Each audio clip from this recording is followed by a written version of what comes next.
आपने हमारा channel subscribe नहीं किया है तो प्लीज़ सब्सक्राइब कर लीजिए। दोस्तों, मेरा नाम राखी है। मेरे पति ने मुझे छोड़ दिया है। इसके कई कारण हैं जिनके बारे में विस्तार से बताने की बजाय मैं फ़िलहाल नई शुरुआत करने के बारे में सोच रही हूँ। मेरी शादी को 7 साल हो गए हैं। मुझे ऐसा लगता है कि शादी करके मैं कुएं में गिर गई हूँ। जब मेरे पति ने मुझे छोड़ दिया तो मैं सदमे में थी, क्योंकि हमारे समाज में लड़कियों को बोझ समझा जाता है। उसमें हमारी स्थिति बहुत नाजुक थी। मेरा मतलब है कि मैं बहुत गरीब परिवार से हूँ और हमारी किस्मत में सिर्फ 2 ही बार ही खाना मिलना है। हम जहाँ रहते थे वहाँ लोग इतने अच्छे नहीं थे। मैं अपने माता पिता पर बोझ बनकर पैदा हुई थी। बिना सोचे समझे घर वालों ने मेरी शादी करवा दी। मेरे पति एक बड़ी कंपनी में चपरासी की नौकरी करते थे। वो दिन रात कुछ भी नहीं देख रहा था, बस मेरे ऊपर ही गिरा रहता था। उसने मेरे शरीर को निचोड़ लिया था। हालांकि मुझे बहुत मज़ा आ रहा था, लेकिन धीरे धीरे उन्होंने कंपनी का काम पर जाना बंद कर दिया। फिर मुझे अपने खर्चे और घर की खर्चों की टेंशन होने लगी। मुझे लगा अब हम क्या खाएंगे। फिर मैंने लोगों के बारे में घर में काम करना शुरू कर दिया। पति शराब पीने का आदी था और नशे की हालत में उसने घर का सारा सामान बेचना शुरू कर दिया। वह घर की हर चीज़ बेच रहा था। इसीलिए मैंने उससे पूछने की कोशिश की, लेकिन बिना कोई जवाब दिए उसने उल्टे मुझे ही पीटना शुरू कर दिया। वह सारा दिन नशे में धुत रहता था और रात को कहीं गायब हो जाता था।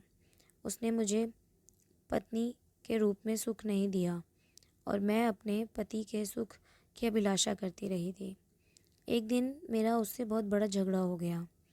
उसकी बहुत सी बातें की, उसके बाद उसने मुझे पीटा भी।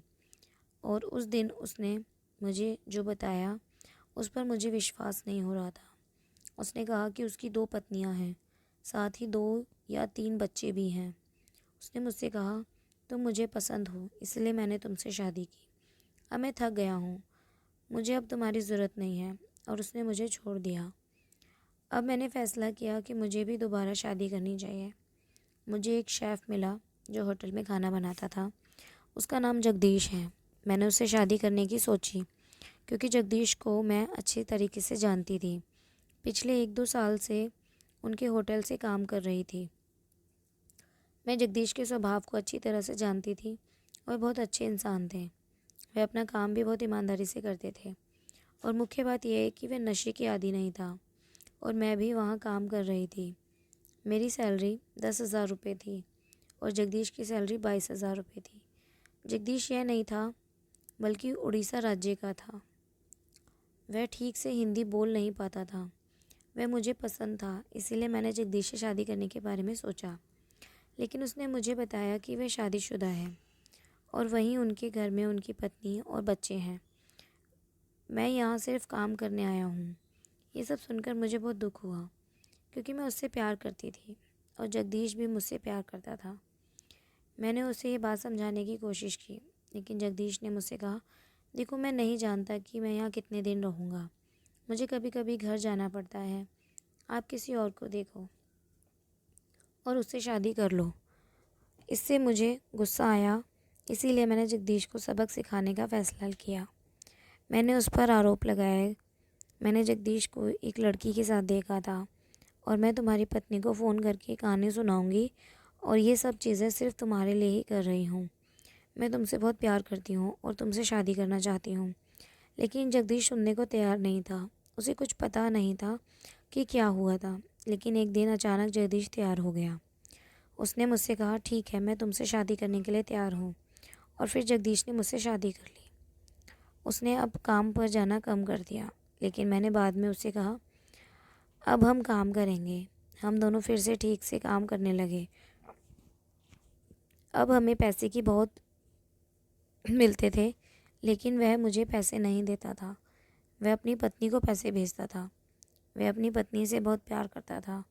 वह मुझसे ज़बरदस्ती प्यार कर रहा था, क्योंकि मैंने उसे धमकी दी थी कि अगर तुमने मुझे छोड़ा तो मैं तुम्हारी पत्नी से झूठ बोल दूँगी कि तुम्हारा अफेयर चल रहा है। इसीलिए उसने मुझसे शादी की थी।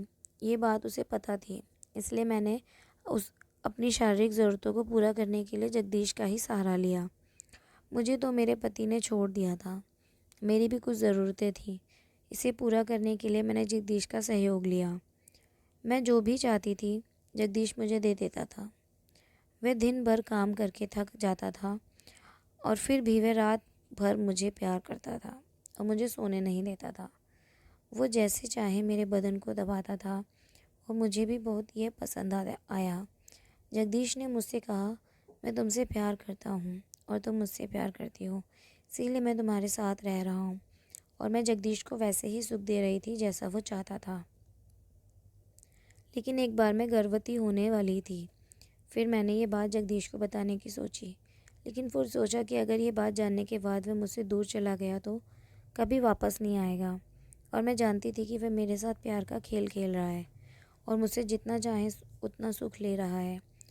और अगर उसे वह सुख नहीं मिला तो वह मुझे छोड़कर अपनी पत्नी के पास चला जाएगा।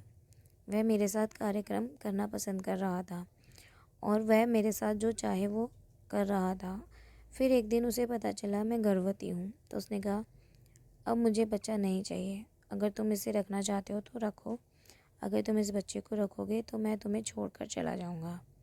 फिर मैंने उसके चले जाने के डर से उसकी बात सुनी और एक दिन अचानक उसकी पत्नी बिना बताए उससे मिलने आ गई और वह हम दोनों के बारे में सब कुछ जानती थी। किसी ने उसे फ़ोन करके बताया था। वह अचानक आई और मेरे कान के नीचे मारा और वह मुझसे कुछ भी कहने लगी जो भी मैं नहीं चाहती थी। इस वजह से मेरी सड़क पर बहुत बदनामी हुई।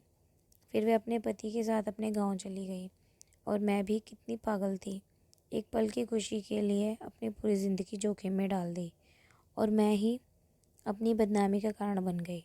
तो दोस्तों, ये कहानी आपको कैसी लगी हमें कमेंट करके ज़रूर बताएं और इस कहानी को अपने दोस्तों के साथ शेयर ज़रूर करें। धन्यवाद।